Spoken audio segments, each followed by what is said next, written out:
कहा जाता है कि इस धरती पर इंसान खाली हाथ आया है और खाली हाथ ही जाएगा। ये बातें तब और अपनी सत्यता की ओर बढ़ने लगती हैं जब कुछ जगहों पर खाली हाथ पहुंचने वाले इंसान को खाली हाथ ही लौटना पड़ता है। दरअसल हम अपने परिवेश में आश्रम, मंदिर और राजा के समान संपन्न लोगों को देखते हैं, जिनको लेकर समाज में ऐसी धारणा है कि यहाँ खाली हाथ जाने वाले इंसान की भी झोली भर जाती है।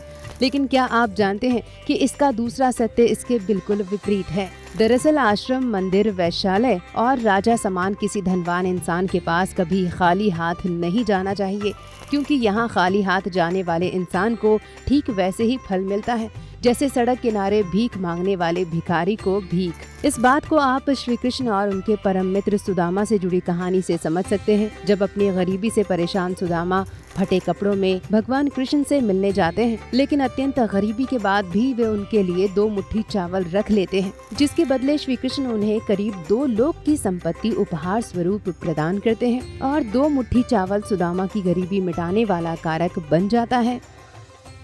अक्सर कहा गया है कि गुरु के आश्रम में, गुरु के नजदीक, मंदिर में और राजा के यहाँ और चौथा वेश्या के यहाँ भी खाली हाथ नहीं जाना चाहिए। यदि खाली हाथ जाएगा तो खाली हाथ लौटेगा। देखो, सारी देश भर की पृथ्वी की नदियां, कोई सूखी नदी सागर से मिलती है? सब पानी से भरी नदियां सागर तक जाती है। उसी तरह से जो खाली हाथ जाएगा तो खाली लौट आएगा। इसलिए गुरु निरंतर हाथ उठाता है, आशीर्वाद देता है, देवता आशीर्वाद देता है। आशीर्वाद शून्य में होता है। जब 1 लगाए रहेगा तब न 10 बनेगा या 100 बनेगा। लगाया ही नहीं, शून्य बना तब, उसके बाद तू 1 लगाया, 2 लगाया, तो क्या मिलेगा तुमको?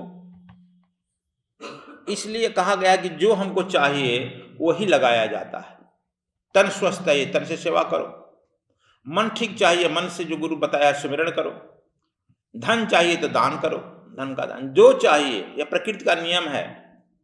एवरी एक्शन है जस्ट अपोजिट इक्वल रिएक्शन। हम केवल साइंस की फिलॉसफी पढ़ते हैं, अपने में उतारते नहीं हैं। यह न्यूटन का 3rd लॉ अपने में उतारना चाहिए।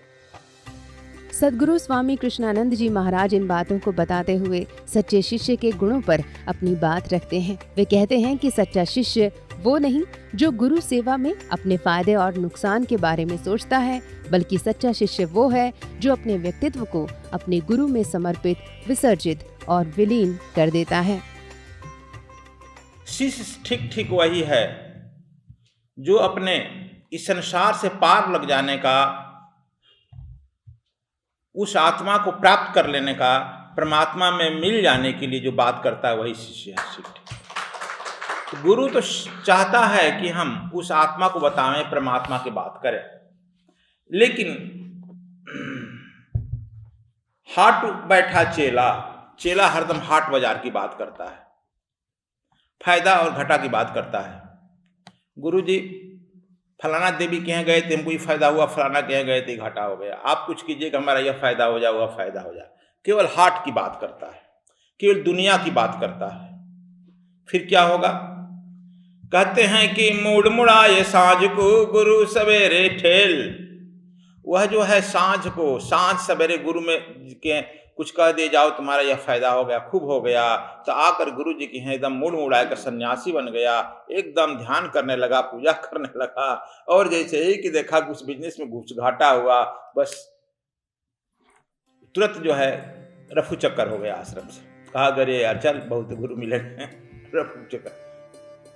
तो दोस्तों, ये आश्रम, मंदिर, वैश्यालय और सच्चे शिष्य को लेकर सद्गुरु के विचार हैं। क्या सोचते हैं आप इस वीडियो को लेकर? कमेंट बॉक्स में जरूर बताएं और सद्विप्र समाज सेवा संस्थान व सद्गुरु धाम से जुड़ने और अपना योगदान देने के लिए स्क्रीन पर दिए गए QR कोड को स्कैन जरूर करें।